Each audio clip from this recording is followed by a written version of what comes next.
welcome to Wealth Today on the Wealth Channel. I'm your host, Kevin Lynch. Traditionally, younger generations are not seen as philanthropists. A typical donor is someone further along in years with a bigger nest egg and a passion for a cause they've cultivated over time. But it seems as though the face of giving is changing.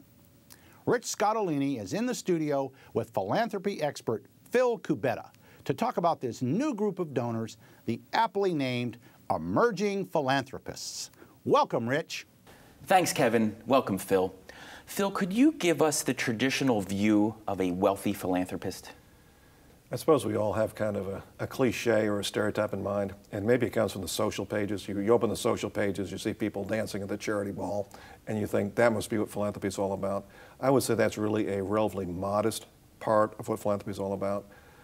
Just as the society pages only represent a subset of the wealth in your community, if you're an advisor working with successful people, many of those people have their own businesses, they have franchises, they have farms and ranches. That's where I would look for real philanthropy, community-centered philanthropy in your hometown. Now, how is that image changing?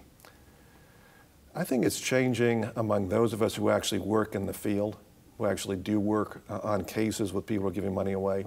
You will find your average person, your millionaire next door kind of a person, your person who has some money but you would not call them extremely wealthy. That kind of person, ask yourself, are they active in their religious organization? Do they serve in places like Rotary? Do they coach Little League? Okay.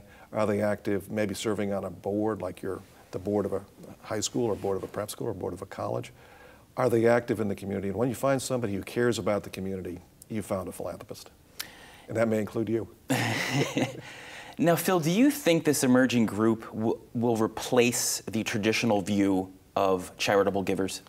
I think slowly people are going to awaken that it's our responsibility to take care of our communities. It's not some other class or some other group that's going to do it for us. The government's not going to do it. Ford Foundation is not going to do it. The top 1% of most prominent wealthy people is not going to do it. Yeah. We're going to have to do it ourselves. Phil, thanks for joining us today. Back to you, Kevin. Thanks, Rich.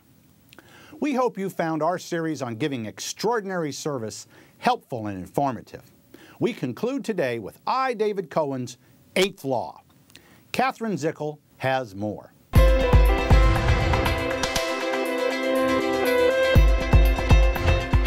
Today is the final day of our series concerning I. David Cohen's 8 Laws of Extraordinary Service. The last law of extraordinary service is that what goes around comes around. This law is about you, the advisor. When you offer and deliver help, you receive it in return. As always, we welcome the tips you find useful in your own practice. If you'd like to submit a tip of your own, fill out the Send Us Your Sales Tips form found on the homepage. Now, let's recognize our Wealth Today hero. Today's hero is Barbara Henry, Managing Associate of the New England Financial in Ocala, Florida. In her work, she strives to become a lifetime resource for each of her clients.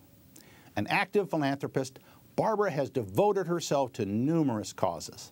She serves as a member of the $1 Million Roundtable and is on the board of directors for both NAFA and the Salvation Army. She's a director for the American Cancer Society and is involved with the Special Olympics, Junior Achievement, and the United Way. Barbara, thank you for all that you do and keep building wealth. And thank you for tuning in to today's show. I'm Kevin Lynch, wishing you wealth today and every day.